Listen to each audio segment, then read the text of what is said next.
하나님께서 동행하고 계심을 느끼면서 사는 하루가 되기를 축복합니다. 안녕하세요. 저는 온누리교회에서 사역을 하고 있는 이기훈 목사입니다.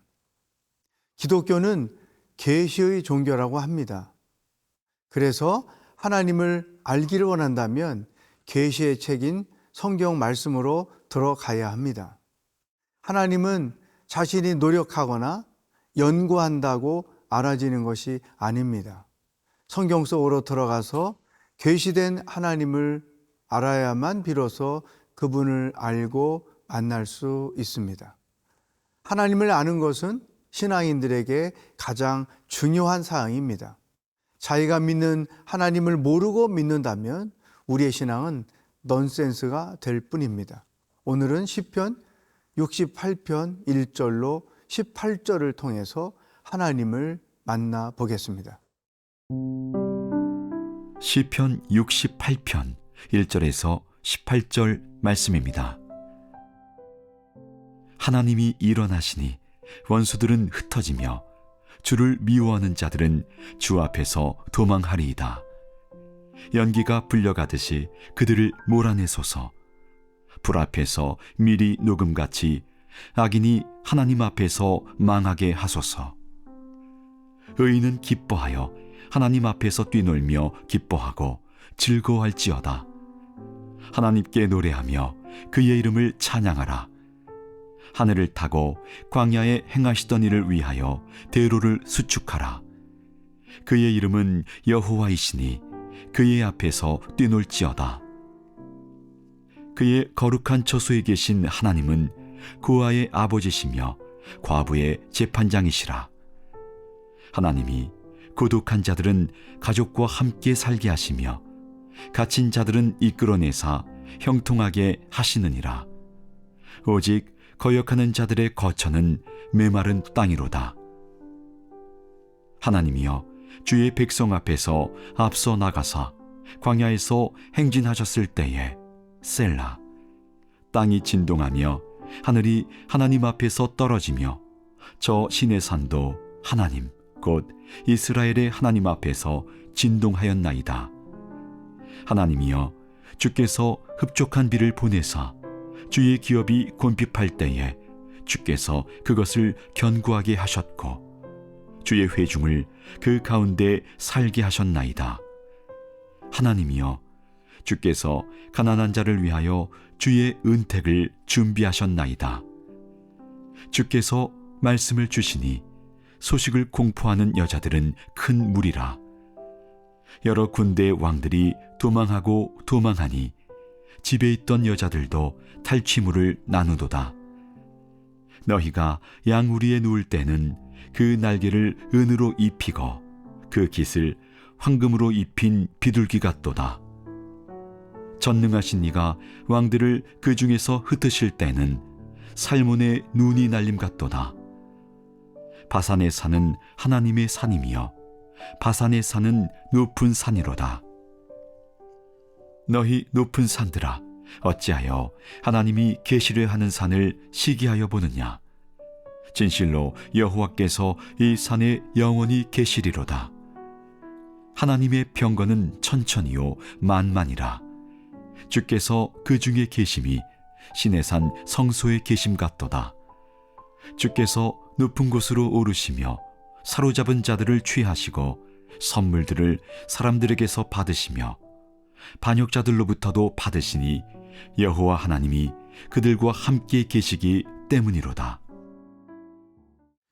다윗은 자기 경험에 근거하여 하나님이 어떤 분이신지를 자세하게 설명하고 있습니다. 먼저 1절과 2절을 읽어 보겠습니다. 하나님이 일어나시니 원수들은 흩어지며 주를 미워하는 자들은 주 앞에서 도망하리이다. 연기가 불려가듯이 그들을 몰아내소서. 불 앞에서 밀이 녹음같이 악인이 하나님 앞에서 망하게 하소서. 하나님은 아무도 당할 자가 없는 능력의 하나님이십니다. 이 세상에는 하나님을 이길 자가 아무도 없습니다. 하나님 앞에서의 원수들은 흩어지고 도망갈 수밖에 없습니다. 그리고 악인들도 종국에는 멸망하게 됩니다. 왜냐하면 하나님을 이길 수 없기 때문입니다. 악한 사람들에게 하나님은 철옹성과 같으신 분입니다.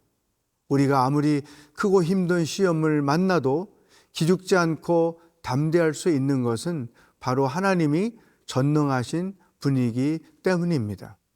그리고 5절과 6절을 보십시오. 그의 거룩한 처소에 계신 하나님은 고아의 아버지시며 과부의 재판장이시라. 하나님이 고독한 자들은 가족과 함께 살게 하시며 갇힌 자들은 이끌어내사 형통하게 하시느니라. 오직 거역하는 자들의 거처는 메마른 땅이로다. 하나님은 우리의 보호자가 되십니다. 하나님은 고아의 아버지요 과부의 재판장이라고 고백합니다. 고독한 사람들을 가족과 함께 살게 하시고 갇힌 자를 이끌어 형통하게 하시는 분이라고 고백하고 있습니다. 하나님은 사회적 약자들에 대하여 많은 관심을 가지고 계십니다. 그들에게 특별한 은혜를 베푸시는 분이기도 합니다.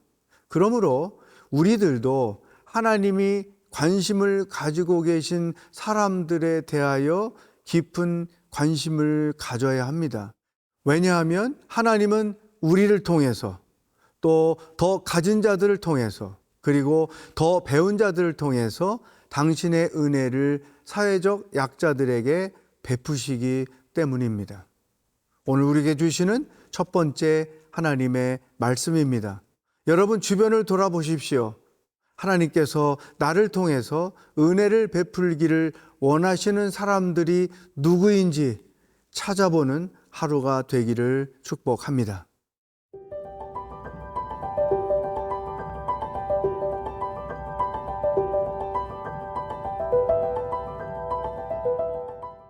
시편 기자는 이스라엘 백성들이 출애굽 여정과 약속의 땅에 정착하는 과정에서 하나님께서 행하신 일들을 자세하게 기록하였습니다.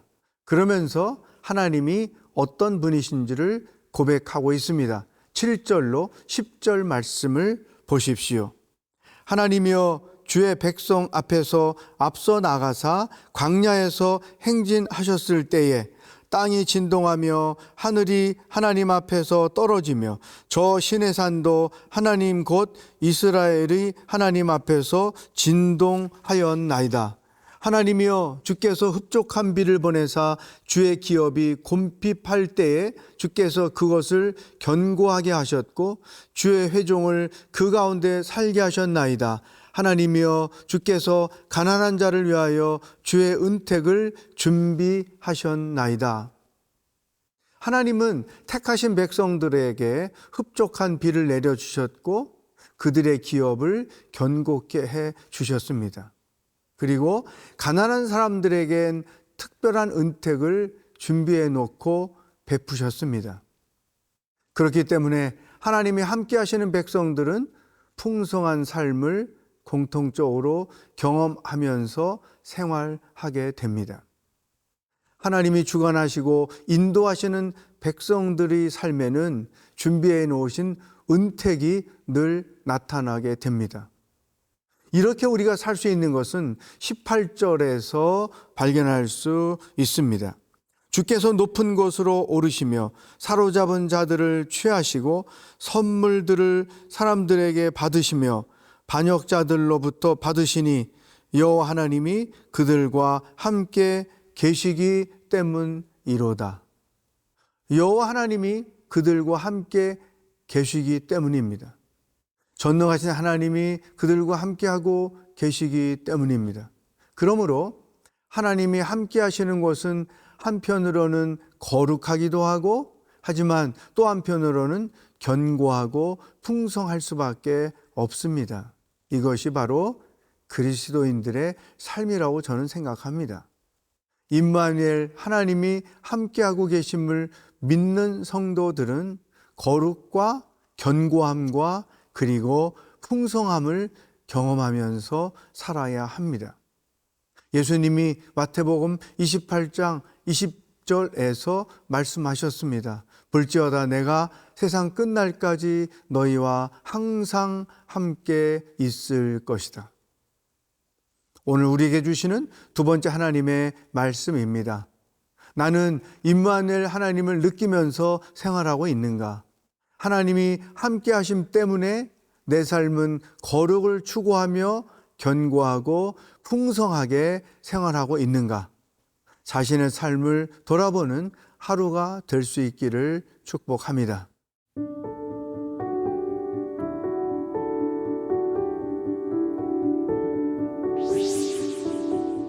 하나님 아버지, 홀로 사는 인생이 아니라 하나님과 동행하는 삶이 되게 하신 것 감사합니다. 거룩하고 견고하고 그리고 풍성한 생활을 해 나갈 수 있도록 저희들의 하루하루를 축복하시고 인도하여 주시옵소서. 예수님의 이름으로 기도하옵나이다. 아멘.